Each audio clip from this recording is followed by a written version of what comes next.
Telugu Desam party Mahanadu అనేది వాళ్ళకి అతిపెద్దదైనటువంటి పండగ. అధికారంలో ఉన్న ప్రతిపక్షంలో ఉన్నా కూడా అతిపెద్ద పండగ. రాష్ట్ర నలుమూలల నుండినే కాదు, దేశం నలుమూల నుండి, ప్రపంచ నలుమూల నుండి వచ్చేటువంటి వాళ్ళతో హడావిడి నడుస్తూ ఉంటుంది. భోజనాలు, ఏర్పాట్లు, వాళ్ళకంతా కూడా ఇదంతా ఉంటుంటుంది. దానికి ఈవెంట్ మేనేజ్మెంట్లో అద్భుతమైనటువంటి టాలెంట్ ఉంది.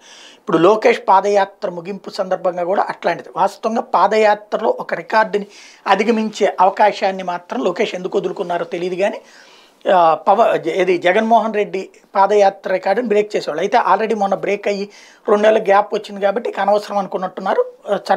ఒక బాధ్యతాయుతమైనటువంటి ముగింపు సందర్భంగా రేపు భోగాపురం దగ్గర ఇవాళ సాయంత్రానికి ముగిపోతుంది. భారీ ఎత్తున ఏర్పాట్లు అన్నటువంటిది ఇక్కడ కీలకమైనటువంటి అంశం.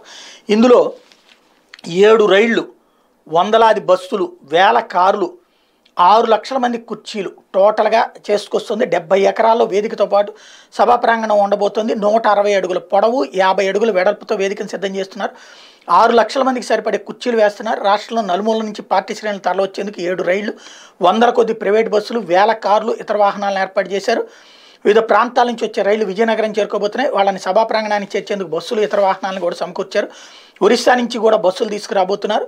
అలాగే చంద్రబాబు నాయుడుతో పాటుగా పార్టీ పొలిట్ బ్యూరో సభ్యులు, ఎమ్మెల్యేలు, ఎంపీలు, మాజీ మంత్రులు, మాజీ ఎంపీలు, మాజీ ఎమ్మెల్యేలు, ఇతర సీనియర్ నాయకులు, నారా నందమూరి కుటుంబ సభ్యులు హాజరవుతారు. విశాఖ విమానాశ్రయం నుంచి సభాస్థలి వరకు భారీగా ర్యాలీగా చంద్రబాబు నాయుడు రాబోతున్నారు.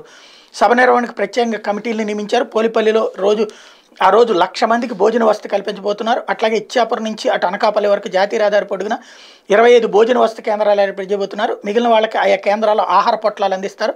అనకాపల్లి నుండి విజయనగరం దాకా కళ్యాణ మండపాలు, అతిథి గృహాలు, హోటళ్లను అద్దెకు తీసుకున్నారు. ట్రాఫిక్ అంతరాయం కలగకుండా సమీప ప్రాంతంలో లేఅవుట్లు, ఖాళీ స్థలాలను గుర్తించారు. టోటల్గా భారీ ఏర్పాట్లతో 6 లక్షల మంది అన్నటువంటిది ఇక్కడ ప్రత్యేకమైనటువంటి అంశం.